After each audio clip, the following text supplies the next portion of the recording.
Bienvenue dans Arts et Métiers, le podcast qui révèle l'humain derrière chaque métier. Chaque dimanche soir, plongez dans le quotidien et l'histoire de celles et ceux qui font vivre nos métiers des plus discrets aux plus fascinants. Un livre, ça ne se choisit pas seul. Parfois, il faut quelqu'un pour tendre la main vers le bon rayon au bon moment. Alice est libraire à la Régulière dans le 18e. Avec Julia, elle a ouvert une librairie-café dans un quartier qui n'en avait pas. Un lieu lumineux, ancré dans la Goutte d'Or, où les livres côtoient le café du matin et les ateliers. Elle parle de ce que ça veut dire d'ouvrir une librairie dans un quartier qui n'en avait pas et d'en faire bien plus qu'une librairie. Voici ce que c'est être libraire. Bonjour, je m'appelle Alice Schneider, ça fait 10 ans que je suis libraire à la librairie La Régulière. Est-ce que tu peux nous raconter ton parcours? Comment est-ce que tu es devenue libraire?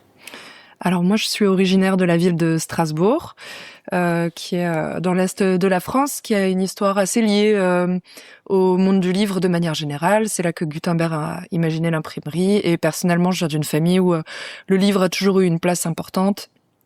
Et de manière générale, ma famille évoluait dans le monde de la culture ou de l'édition.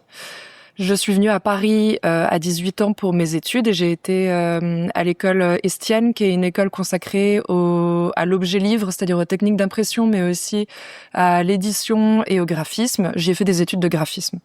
Donc j'ai commencé ma vie professionnelle comme graphiste. J'ai travaillé pour la mode principalement. Et avec une de mes meilleures amies, Julia, on a emménagé à Paris en colocation dans le quartier de la Goutte d'Or. Elle, de son côté, était libraire. Elle avait fait une école de librairie. Toutes les deux, on a commencé à travailler assez jeunes, vers 21 ans. Et donc à 25, on avait déjà un petit peu expérimenté nos métiers.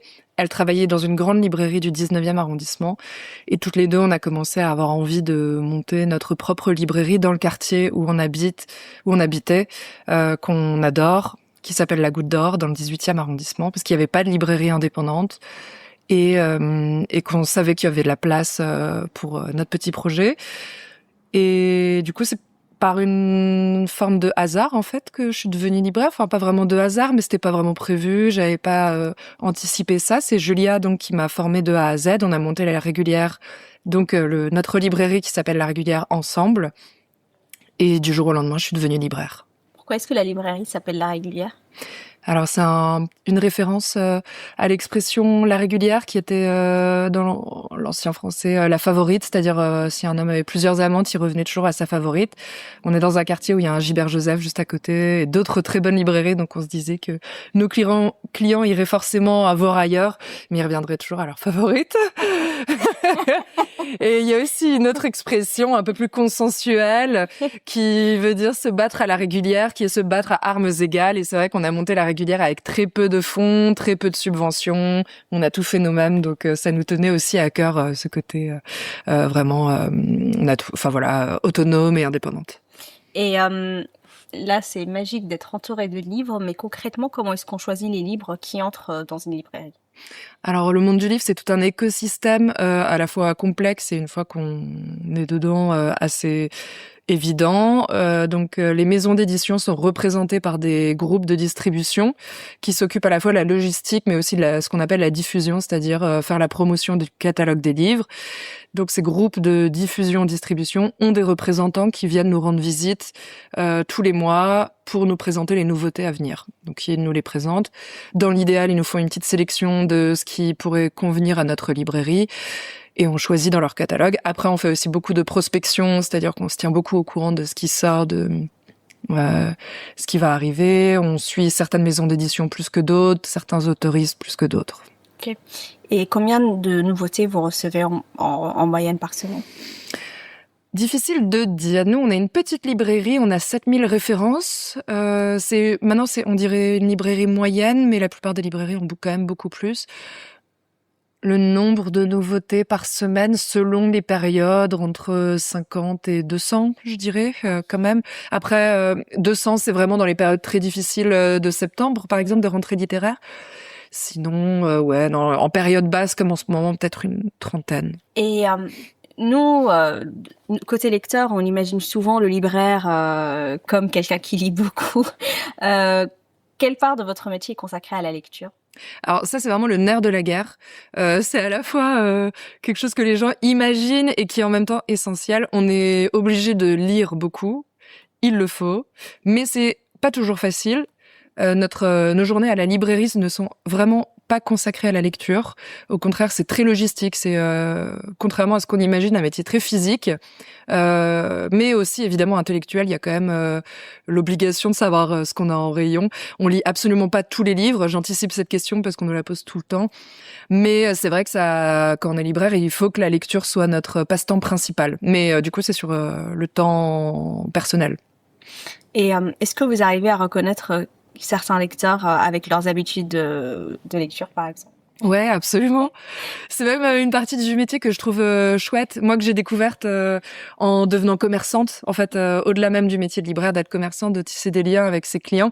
Et c'est vrai que les clients passent leurs commandes et on peut, de cette manière-là, imaginer des petits profils psychologiques. Moi, ce que je préfère, c'est quand quelqu'un vient faire un cadeau et qu'on lui demande pour qui c'est et de voir comment la personne est décrite et ce qu'on va lui offrir. Ça, c'est l'exemple inverse que j'adore. Quand on me dit c'est une femme d'environ la quarantaine d'années qui adore, je sais pas, la poterie. J'ai envie de lui faire un cadeau parce qu'elle est un peu déprimée en ce moment. Enfin, voilà. Ouais. Donc, en fait, vous recevez plein de profils psychologiques aussi. Oui. Et à l'inverse, en fait, comment vous faites quand quelqu'un vous dit « je ne sais pas quoi lire » ? Ça arrive beaucoup. Ça arrive beaucoup et c'est même chouette parce que ça permet de proposer aux gens aussi nos coups de cœur et nos sélections plutôt que de juste répondre à une demande. En général, on leur demande ce qu'ils ont aimé comme livre dans le passé, dans quel style de lecture ils ont envie de se lancer, quelque chose de léger, quelque chose au contraire avec du suspense qui va nous emporter, une lecture pour les vacances. Après, il y a aussi la question du prix, du format. Si on part en voyage, on veut un petit format. Et si c'est quelqu'un qui lit énormément, on se tourne un peu plus vers la nouveauté. Parfois, les gens ont des envies très précises. Parfois, c'est hyper large. Et dans ce cas-là, c'est le top. On présente nos coups de cœur à nous. On fait un peu le tour de rayon. Et ça, c'est vraiment les clients avec qui on tisse des liens très forts. C'est cela. Quel est votre coup de cœur actuel à cette librairie ? Excellente question. Attends, je peux juste aller voir en rayon. Parce que là, je reviens de voyage. Du coup, j'ai pas... trop... Ah oui, alors... Ah oui.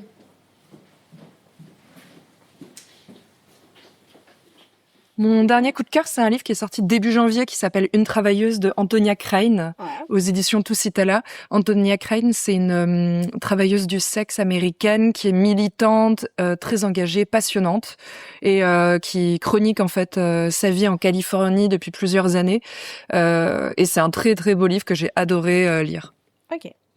Et on va revenir aux clients. Est-ce qu'il y a des rencontres avec les clients qui vous ont particulièrement marqué ? Je dirais que les rencontres qui me marquent le plus, c'est les clients qui sont très fidèles, qui viennent depuis des années. Il y a forcément quelque chose de très émouvant, par exemple, quand on rencontre une femme enceinte qui vient quelques mois plus tard avec son bébé. Et puis nous, on a ouvert il y a 10 ans. Donc maintenant, les enfants qui sont nés il y a 10 ans, on les voit, on leur conseille des BD. Ça, c'est des rencontres très marquantes. Et voilà, de voir que les gens, ils viennent pendant 10 ans, plusieurs fois par semaine ou plusieurs fois par mois, c'est très marquant. On tisse des liens de cette manière-là, ouais. On va revenir un peu plus au métier. Vous en avez parlé en disant que le métier de libraire était très physique et que ça, on ne l'imaginait pas forcément. Quelle est la partie invisible du métier de libraire que le public ne s'imagine pas du tout ? Beaucoup de logistique, en effet. Ouvrir des cartons, porter des cartons, vider des cartons, refaire des cartons. Beaucoup de gestion. En fait, beaucoup de travail sur l'ordinateur. Beaucoup trop, à mon goût. Mais on est absolument obligé. C'est beaucoup de gestion. En fait, parce que chaque livre est inventorié. Il faut qu'on gère si on le recommande ou pas. Il faut pouvoir renvoyer, savoir quel livre on renvoie, suivre ses stocks. Beaucoup de suivi de trésorerie, parce que c'est un commerce où on gagne très peu de marge. Faut être très organisé. C'est pas du tout un métier pour les rêveurs. C'est plutôt ça, je pense, ce qu'on n'imagine pas. Ouais. Et il y avait une question qui me traverse souvent l'esprit et que je trouve très fascinante. Que deviennent les livres, en fait, qui sont invendus ou qui ne marchent pas trop en librairie? Bah, horrible question. Enfin, horrible non, mais très dommage. Il y a évidemment beaucoup trop de livres qui sont fabriqués et vendus. La majorité des livres qui sont renvoyés, je crois. En fait, selon les distributeurs, ils ont des politiques différentes. Chez des distributeurs qui ont une conscience écologique un peu plus marquée, ils laissent aux éditeuristes la possibilité de choisir s'ils sont soit renvoyés chez eux, remis en stock ou pilonnés. Donc la question du pilon, c'est quelque chose de très important. Il y a des centaines de milliers de livres qui sont pilonnés chaque année. Pilonnés, ça veut vraiment simplement dire qu'ils sont détruits. Ils sont même pas remis dans un cycle pour des associations, des hôpitaux ou quoi que ce soit. Les gros distributeurs, je crois, pilonnent d'office tous les retours. C'est une information qui mériterait d'être vérifiée. Je suis pas sûre à 100%, mais c'est ce qu'on m'a dit plus d'une fois. Donc il y a vraiment beaucoup trop de livres qui sont fabriqués. Je pense de manière générale que c'est une industrie qui devrait passer un peu à la décroissance, mais c'est pas trop le style de l'époque. Et comment...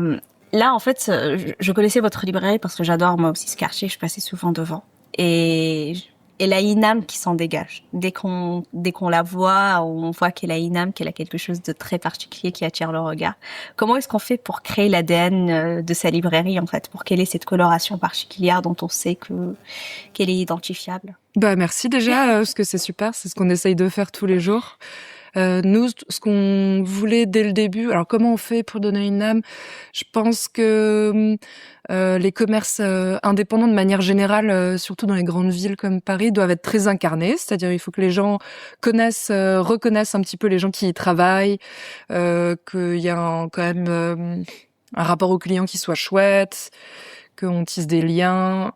Je pense qu'il faut pas hésiter à être engagé dans sa direction. Donc nous, ce qui est chouette, c'est qu'on peut en fait être créatif et engagé à tous les niveaux, à la fois dans la sélection des livres. À Paris, il y a une grande diversité de librairies, donc chacune peut avoir sa marque. Nous, on a vraiment décidé de creuser notre différence par rapport aux autres librairies qui sont à la fois voisines, mais de manière générale aussi. On peut s'exprimer aussi sur l'espace en tant que tel. Moi, je suis très attachée au fait que ce soit un lieu que je trouve joli. On a fabriqué et inventé, on a fabriqué chacun des meubles qui est dans la librairie. On a tout fait de A à Z, la décoration, la sélection, de tout en fait, que ce soit la papeterie, la moindre plante. On peut s'amuser sur tout ça. Moi, c'est quelque chose qui m'amuse vraiment beaucoup. C'est presque ce que je préfère, c'est développer le lieu dans sa globalité. Et après, je pense que l'identité du lieu se fait beaucoup aussi grâce aux personnes qui y travaillent. Notre équipe a beaucoup changé ces dernières années. Donc l'image du lieu a aussi évolué dans cette direction-là, mais moi je trouve que c'est magnifique. Et voilà, je pense que c'est un mélange, il faut être beaucoup sur place, être très investi dans ce qu'on fait, et après trouver, s'amuser, voilà, à construire son image. En fait, faut avoir envie de le faire. Moi, c'était mon métier, donc je le fais naturellement, mais j'encourage tous les libraires à le faire. Il y a combien de personnes qui travaillent régulièrement à la régulière? Alors régulièrement, elles sont 4 libraires. On a 2 temps pleins, un temps partiel, une alternante. Et donc moi, je suis la gérante. Je suis là par intermittence parce que j'ai d'autres activités à côté. Et comme je disais, il y a beaucoup de gestion. Donc on est par exemple là un jour de fermeture à la librairie. Donc je travaille aujourd'hui, porte fermée, justement pour gérer tout ce qu'il y a derrière. Donc on est 5. Est-ce que vous avez un livre que vous avez lu plein de fois? Je pense que adolescente, j'ai beaucoup lu Jane Austen, honnêtement.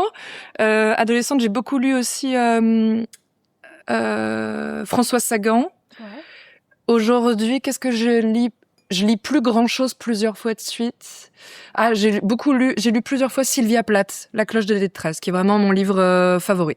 Il est incroyable. Incroyable. Ouais. Il a changé ma vie. Pareil. Vraiment. Et des fois, je croise des personnes dans le métro qui ont une petite cloche de détresse sur la main, un tatouage, et je trouve ça très beau. Incroyable. Bah oui, ouais, bien sûr. Il est incroyable. Et surtout, bon, là, vous me lancez sur un sujet que j'adore, mais c'est horrible justement parce qu'on parlait de livres pilonnés et autres. La réception critique du bouquin à sa sortie qui avait été désastreuse et qui avait causé le suicide de l'autrice pour qu'au final aujourd'hui il rentre. Que ce soit un livre de référence. Ouais, non, mais absolument. Et ça parle beaucoup de la condition des femmes autrices. et artiste, et elle qui était vraiment dans la capacité de lier ces différentes facettes, les différentes facettes de sa vie. Son mari poète qui est parti vivre sa carrière, il l'a laissé seul dans une maison sans chauffage avec un nouveau-né. Enfin, catastrophe. Très important. Et ça, c'est vraiment quelque chose en librairie que je trouve génial, c'est pouvoir porter des livres comme ça, pas celui-ci en particulier, il a vraiment pas besoin de nous, mais d'autres projets du même style. Et j'avais une autre question. On va revenir au quartier parce que la librairie est magnifique et elle est très jolie. Mais comment est-ce qu'elle s'inscrit dans le quartier? Parce que comment est-ce qu'on arrive à lier l'ADN d'une librairie à celui d'un quartier pour faire en sorte que ça matche? Alors, c'est un travail de longue haleine, sans aucune surprise. Quand on a ouvert, on a eu beaucoup de critiques. Les gens nous attendaient vraiment sur l'inclusion, l'intégration dans le quartier, etc. Nous, ça a toujours été notre volonté de le faire. Ça a toujours été notre volonté d'avoir aussi un lieu qu'on considère beau, accueillant, chaleureux, etc. Alors, il y a plusieurs choses. Déjà, la librairie s'accompagne d'un café. On a toujours tenu à l'avoir parce qu'on savait que c'était une manière de, démocratiser un peu la librairie. Moi, je tenais à ne pas avoir une librairie de trop silencieuse, trop claire, trop intello, impressionnante. Donc ça, c'est un petit peu pour le quotidien. Ensuite, être un commerce qui est ouvert tous les jours de la semaine, toute l'année, dans la rue Mira. Moi, je trouve que c'est déjà preuve d'un pas vers l'autre. C'est-à-dire, on est un lieu quand même de refuge aussi. Nous qui vivions dans le quartier, on savait qu'il y avait à l'époque, maintenant ça a changé, peu de lieux d'accueil, de cafés, etc., où les femmes ou les familles étaient les bienvenues. Et encore plus pour les personnes queer ou les personnes en marge. Il y avait beaucoup de cafés avec surtout beaucoup d'hommes. Donc nous, ça nous tenait aussi à cœur d'avoir un lieu qui se veuille le plus accueillant possible. Et après, c'est un travail vraiment de longue haleine. On collabore beaucoup avec les associations et groupes scolaires du quartier. Comme je disais tout à l'heure, il y a des enfants qui nous ont connus petits grâce à l'association qui reviennent aujourd'hui acheter leurs BD. Moi, je pense que ça passe beaucoup par ça, beaucoup par la jeunesse. Et il faut être persévérant, endurant et aller beaucoup vers les autres. Et après, garder sa ligne aussi. Moi, on nous a beaucoup reproché que ce soit un joli lieu ou le prix des livres. Le prix des livres, nous, on peut pas le choisir. Ce qu'on peut faire, c'est avoir une gamme de prix très large. Sur le café, on pratique les prix les plus bas possibles. Et après, c'est un joli lieu, tant mieux, non? Enfin, oui. Mais les quartiers populaires aussi ont le droit d'avoir des beaux lieux. Voilà. Totalement. C'est assez fascinant comme retour. On me l'a beaucoup dit, ça, et je trouvais ça vraiment très triste. Oui. Et surtout, en fait, c'est une forme de critique d'une certaine gentrification, entre guillemets, qui souhaite que les quartiers populaires, en fait, n'aient pas lieu à cette forme d'esthétique qui peut être présente dans d'autres arrondissements ou quartiers de Paris. Je trouve ça, en fait, assez dommage. Est-ce que vivre entouré de livres, ça change votre façon de lire? Oui. Ça change beaucoup aussi ma bibliothèque personnelle, qui étonnamment s'est réduite. C'est vrai. J'ai de moins en moins de livres à la maison, parce qu'en fait, j'en ai tellement entouré par des livres toute la journée, et on peut lire ce qu'on veut, parce qu'on peut emprunter un livre, le lire, le ramener à la librairie, que du coup, chez moi, je suis devenue minimaliste, et j'ai vraiment plus que les livres auxquels je tiens, et que je peux prêter, et que je tiens à avoir. Après, on est différentes. J'ai une de mes collègues qui, elle, est pas du tout du même style, elle a une bibliothèque du sol au plafond chez elle. Cela dit, oui, ça change quand même le style de lecture. Moi, je lis beaucoup plus, mais je finis moins les livres. Ça, c'est un petit défaut que je dois corriger. Si un livre m'emballe pas, je prends pas le temps de le finir. Je me force pas. Après, c'est comme ça. Ce qui est chouette, c'est qu'on lit beaucoup de nouveautés. On lit pas toujours des choses qui nous plaisent. On choisit pas forcément. On lit pas mal. Ça change quand même. Qu'est-ce que ce métier vous a appris sur les lecteurs? Bonne question. Les lecteurs, peut-être qu'ils sont plus diversifiés que ce qu'on imaginait, ce que j'imaginais. Enfin, pour moi, il y avait vraiment plus que les lecteurs, les gens qui fréquentaient les librairies. J'avais vraiment peur que ce soit que des intellos, etc. Pas du tout. C'est très divers. Ça m'apprend que les lecteurs sont quand même plutôt curieux dans l'ensemble. En tout cas, les nôtres, nos clients, ils se laissent surprendre. Ok. Quel rôle jouent les représentants de maisons d'édition dans votre travail? Alors, ceux qui viennent nous vendre les catalogues de livres, alors c'est vraiment des partenaires très importants avec qui il faut qu'on ait de bonnes relations. On se voit quand même assez régulièrement, ils nous présentent des gros catalogues. Le mieux, c'est quand ils nous connaissent assez bien pour filtrer. Certains ont des catalogues avec des milliers et des milliers de titres, de nouveautés, donc c'est l'enfer s'ils nous les présentent un par un. Donc c'est quand même assez important, c'est des partenaires commerciaux en fait, à qui on peut aussi demander occasionnellement des petites ristournes, un petit délai de paiement si jamais la librairie en a besoin. C'est vraiment la pièce maîtresse entre la maison d'édition et nous, dont on ne pourrait pas se passer, ouais. Est-ce que vous avez des liens directs avec les maisons d'édition, toutefois? Ouais, certaines, ouais. Plutôt les maisons indépendantes. Nous, on aime beaucoup certaines maisons d'édition avec qui on a des liens en particulier. On leur commande pas forcément des livres en direct parce que souvent ils ont un contrat d'exclusivité avec leur distributeur. Mais on échange beaucoup, notamment parce qu'on fait beaucoup d'événements ici, donc on invite les maisons d'édition directement. On échange beaucoup. Il y en a beaucoup avec qui on est très proche, ouais. Et juste une question. Donc en fait, le représentant commercial, lui, vous allez entrer, enfin elle ou lui, vous allez entrer en contact avec elle, ou lui quand il s'agira pour fixer le catalogue. Mais les maisons d'édition, ce sera par exemple pour faire des événements autour du livre ou autre. Donc c'est pas du tout dans le scope des représentants. Oui, alors parfois le représentant peut faire passer le message. Si on connaît pas l'éditeur et qu'on veut inviter un auteur publié chez lui, on peut demander à notre représentant de le prévenir. Donc ça arrive. Maintenant, on connaît quand même assez globalement les gens avec qui on a l'habitude de travailler, donc on se contacte directement. Mais en effet, ouais, l'éditeur, il est là pour faire la promotion de son livre en tant que tel. Donc il nous envoie aussi des services de presse, des livres qu'on reçoit juste pour la lecture avant la sortie. On organise des lancements. Parfois, certains éditeurs font ce qu'on appelle de la surdiffusion, c'est-à-dire ils viennent eux-mêmes ou via un indépendant, un freelance qui travaille pour eux, voir certains libraires pour présenter des livres particulièrement. Donc il y en a quelques-uns qui font ça, et il y en a 2-3 qui nous envoient automatiquement leurs nouveaux livres. Voilà. Comment vivez-vous la rentrée littéraire? Fatigant, difficile. Non, mais c'est hyper excitant. Après, c'est juste que nous, on bosse très peu l'été. Ça dépend des librairies en France, mais à Paris, l'été, vraiment, les commerces sont au plus bas, donc on prend beaucoup de vacances, on se repose, on fait du tri, on fait beaucoup de place, beaucoup de rangements pour préparer la rentrée, parce que alors là, c'est vraiment sincèrement des cartons qui arrivent par 10 quinzaines. Il y en a jusqu'au plafond. C'est aussi le moment où les gens reviennent de vacances, ils sont trop contents, les enfants doivent acheter des livres pour l'école, donc on a beaucoup de monde en librairie. On se fait rouler dessus. Nous, en gros, on travaille énormément de septembre à janvier. Le reste de l'année, ça va. Mais de septembre à janvier, on n'arrête pas. Vraiment pas.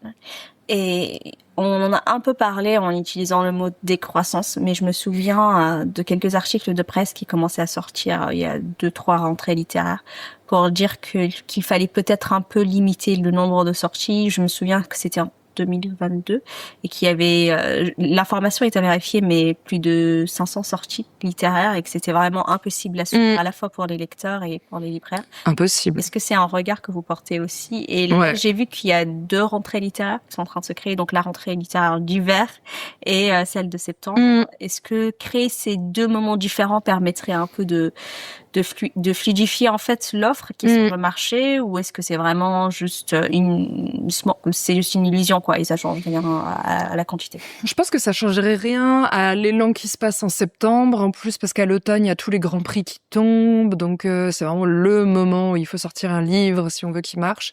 Moi je partage totalement cette idée qu'il y a beaucoup trop de livres qui sortent. Les gens ne peuvent pas suivre, les libraires peuvent pas suivre. Il y a tellement de gâchis, c'est tellement. Et pour les auteurs, c'est difficile parfois d'avoir un livre qui sort au milieu d'une montagne d'autres sorties, surtout quand on n'est pas publié chez un grand éditeur avec un réseau de distribution derrière hyper lourd, parce qu'il y a vraiment des grosses disparités entre les différentes maisons d'édition et les distributeurs. Il y a une très bonne, il y a une association qui s'appelle l'Écologie du livre que vous pouvez aller sur leur site internet et voir ce qu'ils conseillent. Eux, ils donnent des conseils, ils proposent aux libraires de faire des tests, par exemple, de ne commander des nouveautés que 1 mois sur 2, ou de ne plus commander de nouveautés en jeunesse pendant l'été. Enfin bref, ils ont plusieurs axes comme ça, il faut aller vérifier. Mais c'est assez intéressant parce qu'ils font des tests pour montrer que les libraires pourraient tout à fait continuer à travailler sans trop perdre d'argent en arrêtant de commander. L'objectif en faisant ça, c'est que à un moment, les groupes d'éditeurs finissent par produire un petit peu moins. Ouais. Et quel regard est-ce que tu portes sur TikTok et les tendances qui sont nées autour de BookTok? Est-ce que tu crois que c'est en fait c'est juste important de faire lire les lecteurs et est-ce que ce sont vraiment juste des nouveaux phénomènes littéraires qui sont tendance et qui sont peut-être amenés à ralentir à partir du moment?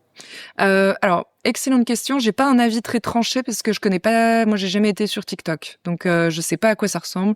Évidemment, on a vendu beaucoup de la femme de ménage grâce à l'élan TikTok.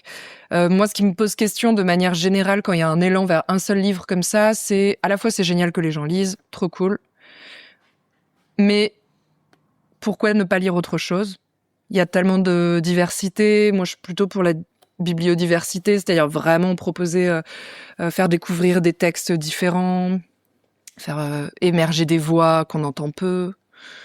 Donc d'un côté, tant mieux si les gens lisent La femme de ménage plutôt que de scroller sur TikTok.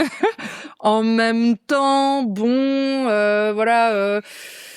bon, ouais, je sais pas. Moi, ce qui me rend parfois un peu perplexe, c'est que acheter un livre, il y a quelque chose de, enfin, comme tout ce qu'on consomme, c'est un petit peu politique aussi. Quand on achète un livre de McFadden, ça va à son éditeur, qui est un énorme éditeur, qui l'enrichit. C'est toujours disons que l'argent va toujours aux mêmes endroits.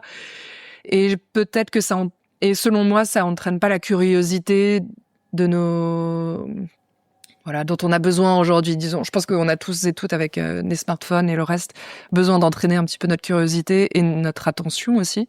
Et ça, c'est vrai que ça, c'est l'autre chose. J'ai vu des critiques sur Frida McFadden qui disaient que les livres seraient peut-être écrits grâce à l'IA, etc. Je veux pas du tout rentrer là-dedans, j'en sais rien. Cela dit, c'est quelque chose qui va arriver. Des livres faciles à lire, qui demandent pas d'attention particulière et qui sont adaptés à nos cerveaux dont l'attention a déjà été altérée par les réseaux sociaux. Évidemment, je suis pas du tout partante pour ça. Franchement, je suis un peu partagée. Oui. En fait, je dois t'avouer que j'ai découvert l'influence qu'avait BookTok, comme on l'appelle, sur les maisons d'édition très récemment, parce qu'apparemment, c'est vraiment la façon la plus rapide de promouvoir un livre. Après, comme tu le disais, c'est un secteur très précis qui est concerné par BookTok. C'est vraiment tout ce qui est young adult, romance, ouais. Et par exemple, je sais pas si tu as vu, mais il y a Gilbert Joseph qui a vraiment créé Touche une librairie. Consacré à la nuit au roman. C'était leur grande librairie qui était boulevard Saint-Michel. Ah oui. Qui est vraiment entièrement dédiée à la romance maintenant. Et quand j'y suis rentrée, parce que curiosité intellectuelle, et j'y entre, et en fait, t'avais vraiment des rayons avec vue sur BookTok. Ah ouais, bon non, bah ça, ouais. Alors là, c'est vraiment, voilà, là, c'est trop loin pour moi. C'est tellement loin de tout ce que j'imagine. En plus, je pense que c'est une erreur commerciale, que ça va durer un temps, c'est un effet de mode. Enfin, je pense que c'est alors là, vraiment, c'est trop loin pour moi. Que les gens veuillent lire de la romance, franchement, aucun problème. Que les gens veulent lire des mauvais polars, je m'en fiche, tant mieux, génial, amusez-vous.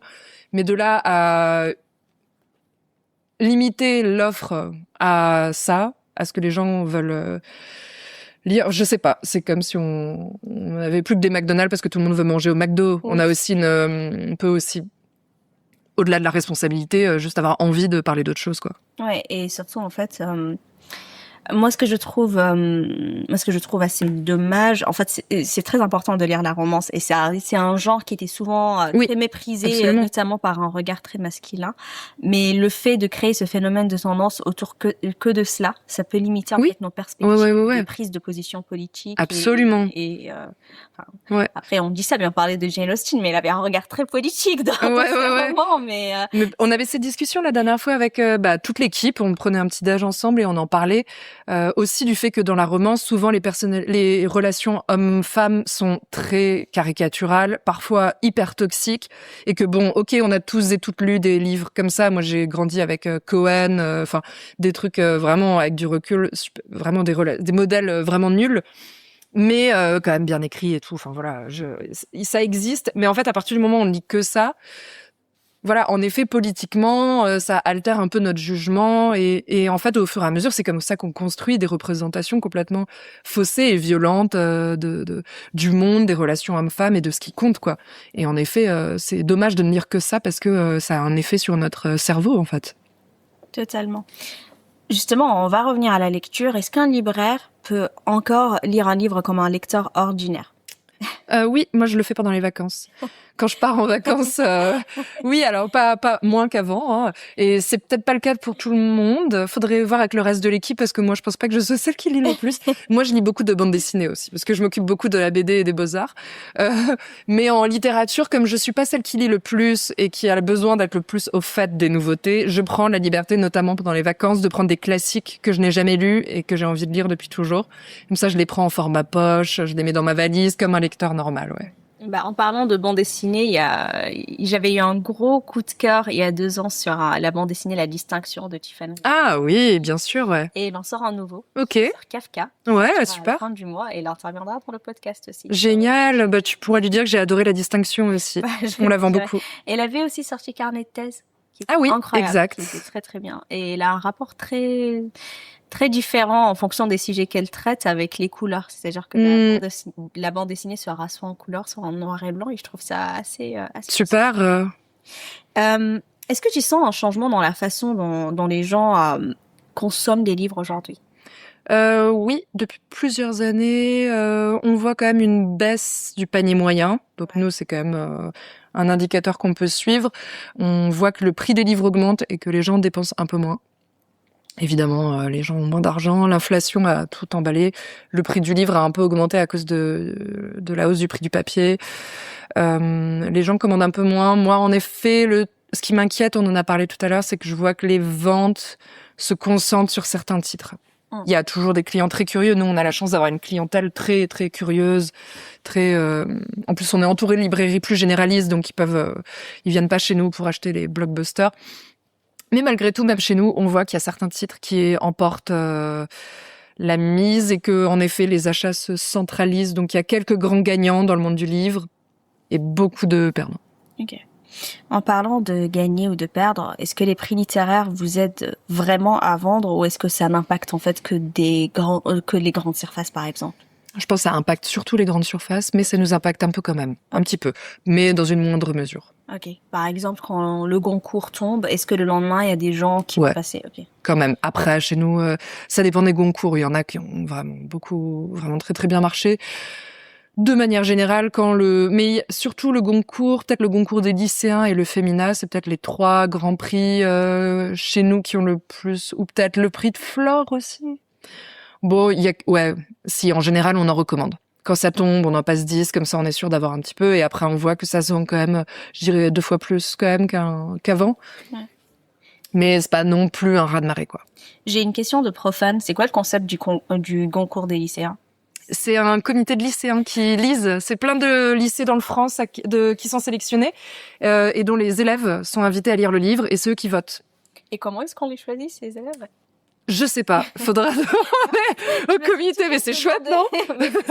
J'aimerais bien. Toujours demander, est-ce que ce sont vraiment des lycéens? Ouais, c'est vraiment des lycéens. Ouais, enfin, je pense. Sinon, ce serait un méga scandale.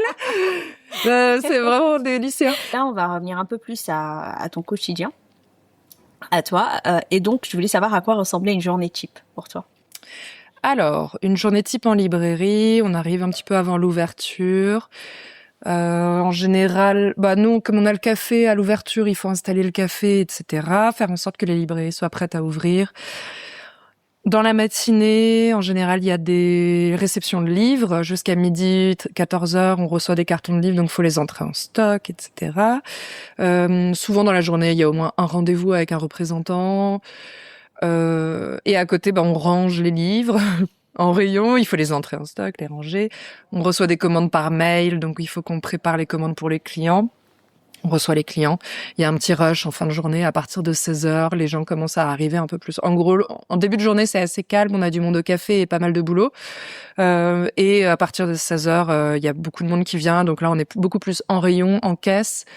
Et voilà, et on ferme à 19h30. Nous, à partir de 19h, on essaye de remballer pour vraiment pas finir plus tard. Parfois, ça traîne un peu. Ok. Et Quel est le premier geste ou rituel que tu fais en arrivant au travail? Me faire un petit café. Tu serais étonnée par la représentation de cette réponse dans le podcast. C'est vrai. J'imagine. En plus, on a une super cafetière, du très bon café. J'en bois plus chez moi. Je le bois juste ici. Les gens vont penser que je suis financée par le lot. C'est vrai. Non, franchement, c'est ça. C'est les cafés. Et puis, ouais, on ouvre les mails, quoi, ouais. Qu'est-ce qui surprend toujours ceux qui découvrent ton métier? Vraiment le côté très pratico-pratique, rangé, être très organisé, être très bon gestionnaire, penser à l'argent un peu tout le temps. Voilà. Faut pas être rêveur. Beaucoup de gens veulent bosser en librairie parce qu'ils pensent que c'est lire des livres et rêver toute la journée. Franchement, c'est pas le cas. Ou alors ceux-là, ils ont du mal à. Enfin, c'est difficile, quoi. Quel est ton plus beau souvenir dans ce métier? Franchement, j'en ai pas un plus que les autres. C'est juste d'avoir ouvert une librairie qui a déjà 10 ans.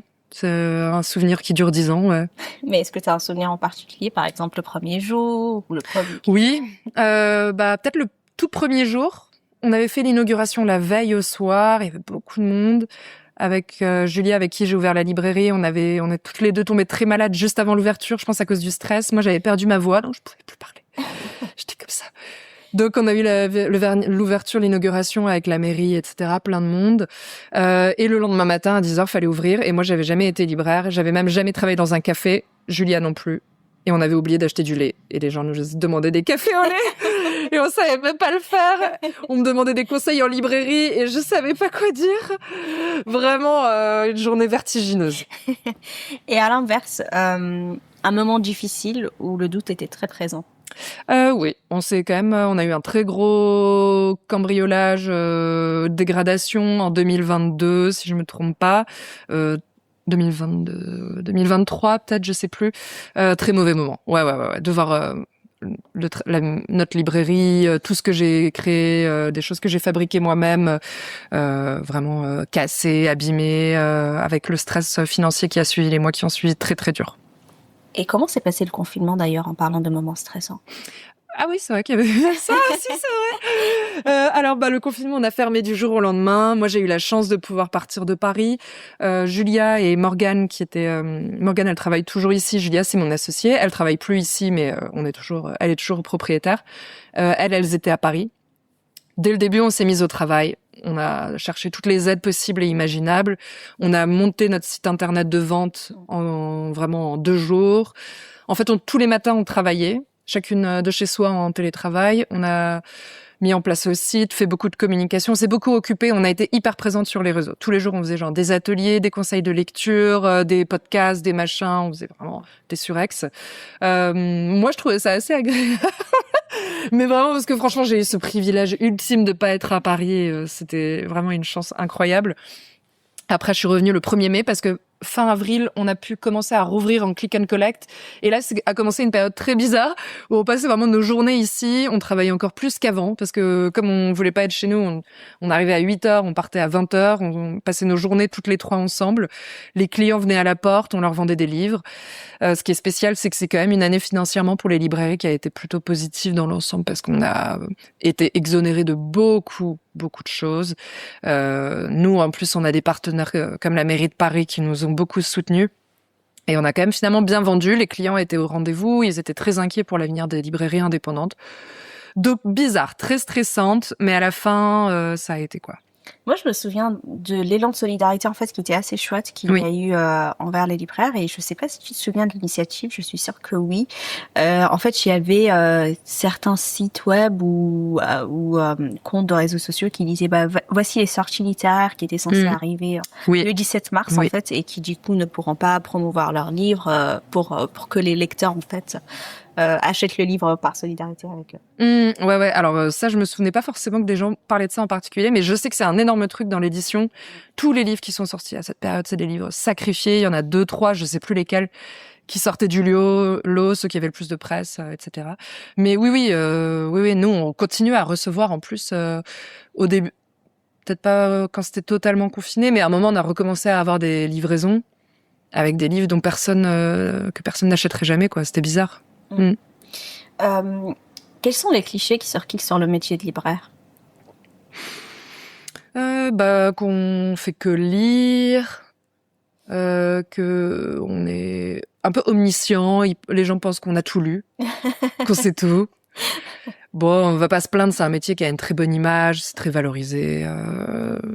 Vraiment, ouais. Moi, ce que j'entends souvent, c'est je rêverais de faire ça. Je rêverais de faire ça.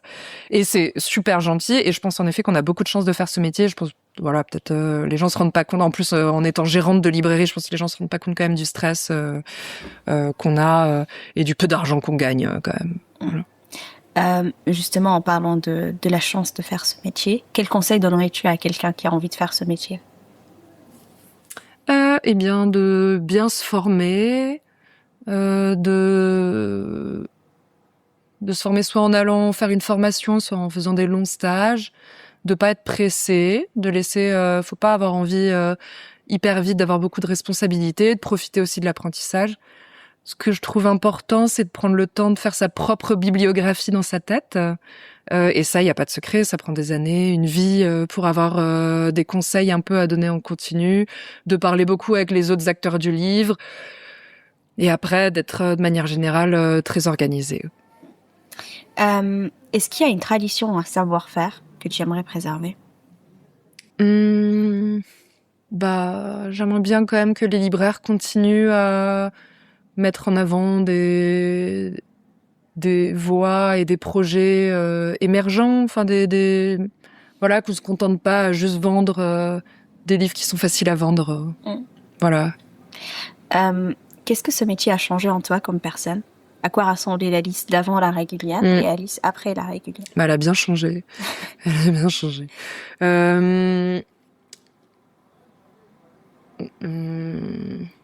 Déjà, j'ai découvert que j'aimais beaucoup le métier de commerçante, que j'aimais beaucoup le contact aux autres, que c'est quelque chose qui m'épanouit beaucoup. J'ai découvert que j'étais bien plus, j'ai appris beaucoup de choses. En ouvrant une librairie, on apprend vraiment tout de A à Z, et j'ai vraiment diversifié mon curriculum vitae. Ouais, j'ai appris qu'on peut apprendre toute sa vie. En fait, c'est plutôt ça. J'ai appris qu'il n'y a pas de... Après, bon, je l'ai pas ouvert. J'étais très jeune quand je l'ai ouverte, mais j'ai appris qu'il n'y a pas rien n'est impossible, quoi. On veut ouvrir un lieu, c'est possible. On veut apprendre à monter une étagère, c'est possible. On veut apprendre à faire de la comptabilité, c'est possible. Tout est possible. Faut juste avoir beaucoup d'énergie. Alors, il y a une question un peu classique dans Arts et Métiers, ce podcast, qui est de savoir si ton métier était une image, laquelle ce serait. Pour toi, on va faire une dérogation. Si ton métier était un livre, lequel ce serait? Donc, tu as le droit de choisir entre image ou livre. Image ou livre. Si j'étais un livre, c'est hyper dur. C'est hyper dur. Impossible de dire ça. Un dictionnaire, un truc énorme. En fait, il y a beaucoup de choses à savoir.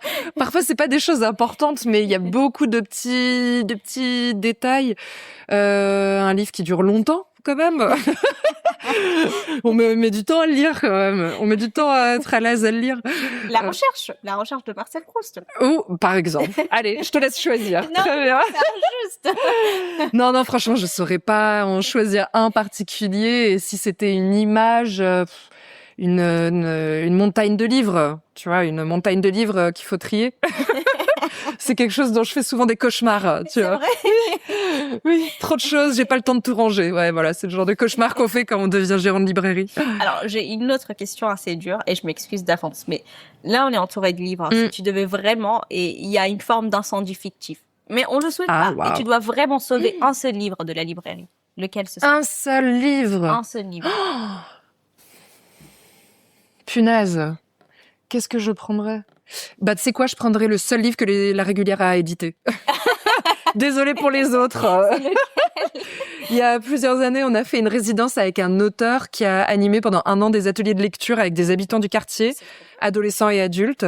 Et on en a fait un livre qui s'appelle La Goutte d'or mode d'emploi. Il est évidemment épuisé. Il m'en reste Je dois en avoir 2 dans nos archives. Franchement, je prendrais que ça. Tous les autres, on peut les trouver ailleurs. Ceux-là, c'est les derniers. Mais j'adore l'idée d'un Oui. auteur ou d'une autrice en résidence. On en a fait plusieurs des résidences, ouais. Ouais. Bien. On a fait avec lui, on en a fait une autre avec l'autrice Chloé Delhomme, qui est assez connue, elle a eu le Féminin il y a plusieurs années, et qui a fait pendant 1 an des ateliers d'écriture autour de la mythologie, des femmes dans la mythologie.